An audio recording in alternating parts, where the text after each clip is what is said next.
दोस्तों नमस्कार, मैं आलोक शुक्ला अपने YouTube चैनल पर आपका स्वागत करता हूं। कक्षा 10वीं की हिंदी कविताओं पर वीडियो की श्रृंखला में मैं आज आपके सामने श्री दादू दयाल जी के पदों पर चर्चा का वीडियो लेकर उपस्थित हुआ हूं।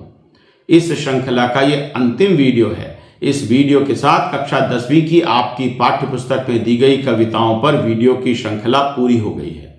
आपसे अनुरोध है कि आगे बढ़ने के पहले मेरी चैनल को सब्सक्राइब कर लीजिए और बेल आइकॉन भी दबा दीजिए, जिससे आपको हर नए वीडियो का नोटिफिकेशन मिलता रहे।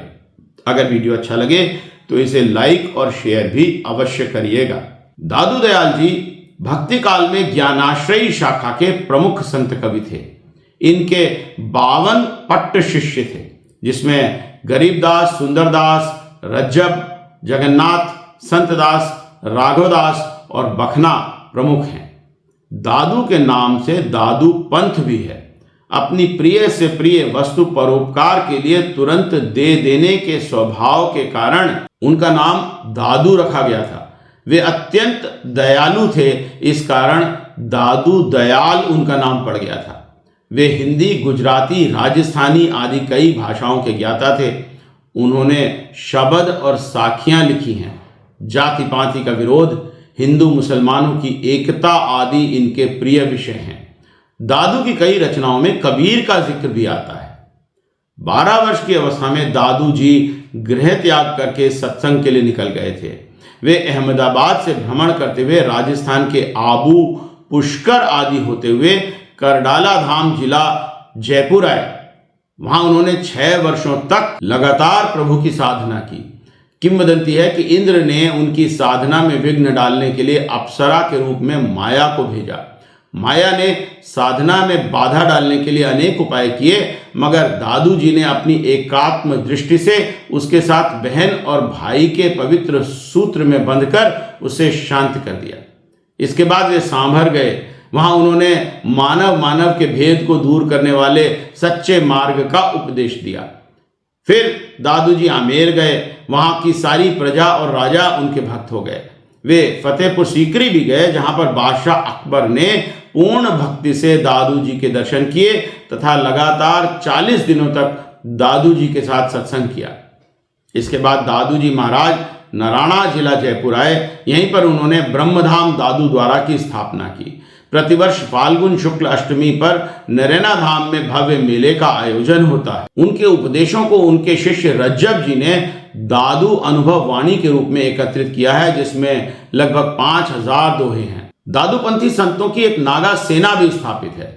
गुरु गोविंद सिंह जी ने भी धर्म युद्ध में इनका सहयोग मांगा था। कहते हैं कि द्वितीय विश्व युद्ध में अंग्रेजों ने जयपुर महाराजा को नागा सेना को युद्ध हेतु जर्मनी भेजने का आदेश दिया था, लेकिन नागा सेना ने अंग्रेजों के पक्ष में युद्ध करने से मना कर दिया।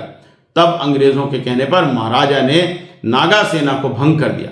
दादूपंथी नागा संप्रदाय की प्रधान पीठ रामगंज जयपुर में स्थित है, जिसे दादू द्वारा रामगंज के नाम से जाना जाता है। आइए आपकी पुस्तक में दिए गए पदों को पढ़ते हैं। अजहू ननिक से प्राण कठोर, दर्शन बिना बहुत दिन बीते, सुंदर प्रीतम मोर। अजहू ननिक से प्राण कठोर, चारि पहर चारों युग बीते, रैनी गवाई भोर। अवधि गई अजहू नहीं आए, कतहु रहे चित चोर। अजहू ननिक से प्राण कठोर, कबहु नैन निरखी नहीं देखे, मारण चितवन तोर। दादू ऐसे आतुर बिरहणि, जैसे चंद चकोर। अजहू ननिक से प्राण कठोर। तो दादू कृष्ण भक्ति में लीन होकर कहते हैं कि देखो, आज भी मेरे प्राण नहीं निकले हैं। मेरे सुंदर सलोने कृष्ण जी को देखे हुए कितने दिन बीत गए। दिन के 4 प्रहर 4 युगों के समान बीतते हैं। सारी रात प्रतीक्षा में निकल गई और सुबह हो गई। लंबा समय बीत गया लेकिन अभी तक भगवान श्री कृष्ण नहीं आए। मेरे चित्त को चुराने वाले कृष्ण कहाँ खो गए हैं? मैंने कभी आंख भर कर उनको नहीं देखा, उनकी प्रतीक्षा ही कर रहा हूं। दादू कहते हैं कि कृष्ण के विरह में वे ऐसे आतुर हो गए हैं जैसे चकोर पक्षी चंद्रमा के लिए आतुर रहता है। अगला पद देखिए। भाई रे ऐसा पंथ हमारा, द्वैपख रहित पंथ गह पूरा, अबरन एक अधारा, वाद विवाद काहू सो नाही, मैं हूँ जग से न्यारा, समदृष्टि सू भाई सहज में, आप ही आप विचारा, मैं तय मेरी यह गति नाही, निर्वैरी निर्विकारा, काम कल्पना कदय न कीजे, पूरन ब्रह्म पियारा, यही पति पहुँची पार गही दादू, सो सब सहज संभारा, भाई रे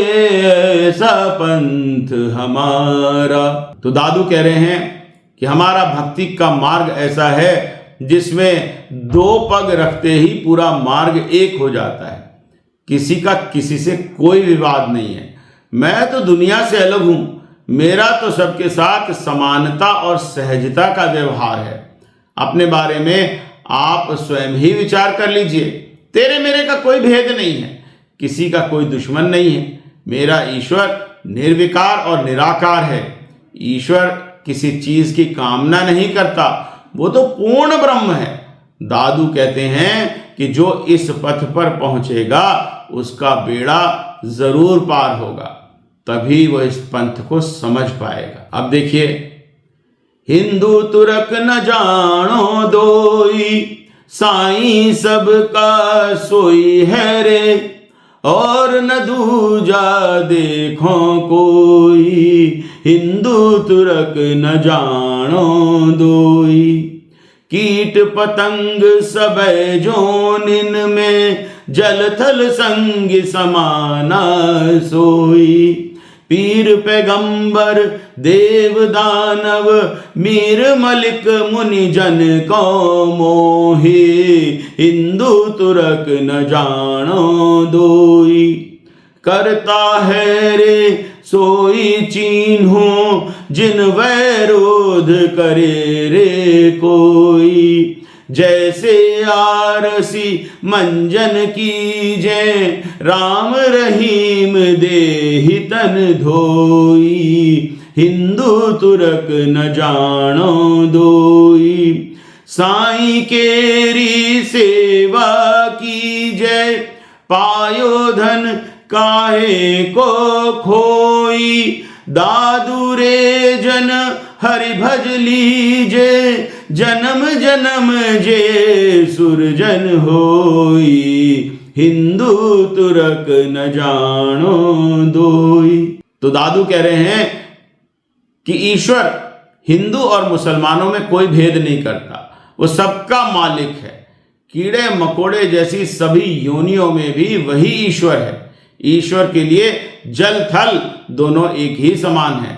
चाहे पीर पैगंबर हो, देव दानव हो, मीर मलिक हो या मुनिजन हो, सभी का पालक वही ईश्वर है, वही करता है। उसी को पहचानो, उसका विरोध मत करो। जैसे आरसी के दर्पण को साफ करने से उसमें स्पष्ट प्रतिबिंब दिखता है, वैसे ही सच्चे उपासक की स्वच्छ आत्मा में ईश्वर दिखता है। वो राम और रहीम में कोई भेद नहीं करता। ईश्वर की सेवा करो, भक्ति करो, पाए हुए धन को क्यों खोते हो। दादू कह रहे हैं कि जो लोग भगवान का, हरि का भजन करते हैं, उनका जन्म जन्म का उद्धार हो जाता है। और फिर आपकी पुस्तक में दो और बहुत ही सुंदर दोहे दिए गए हैं। दादू घट कस्तूरी मृग के, भरमत फिरे उदास, अंतर्गति जाने नहीं, ताते सूंघे घास। और है कि दादू सब घट में गोविंद हैं, संग रहे हरि पास, कस्तूरी मृग में बसे, सूंघत डोले घास। तो दादू कह रहे हैं कि जैसे कस्तूरी मृग अपने शरीर की नाभि में कस्तूरी है ये न जानकर कस्तूरी के लिए दुखी होकर घास को सूंघकर उसको ढूंढता हुआ वन में भटकता रहता है, वैसे ही अपने हृदय में स्थित परमात्मा को न जानकर लोग भ्रमवश तीर्थों वगैरह में ढूंढते रहते हैं। हरि व्यापक हैं, इसलिए सबके पास हैं। वेद वाणी के द्वारा प्राप्त होने योग्य गोविंद सबके अंतःकरण में आत्मा के रूप में उपस्थित हैं।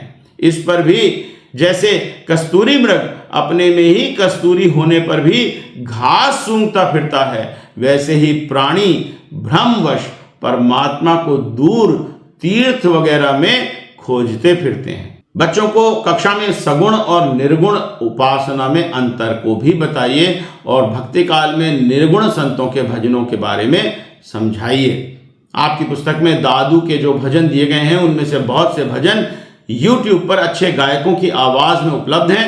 कॉपीराइट के कारण मैं उन्हें यहाँ नहीं सुना पा रहा हूँ, लेकिन YouTube पर खोजकर आप कक्षा में बच्चों को सुना भी सकते हैं और कक्षा में उसका सस्वर गायन भी करा सकते हैं। तो आज के लिए इतना ही।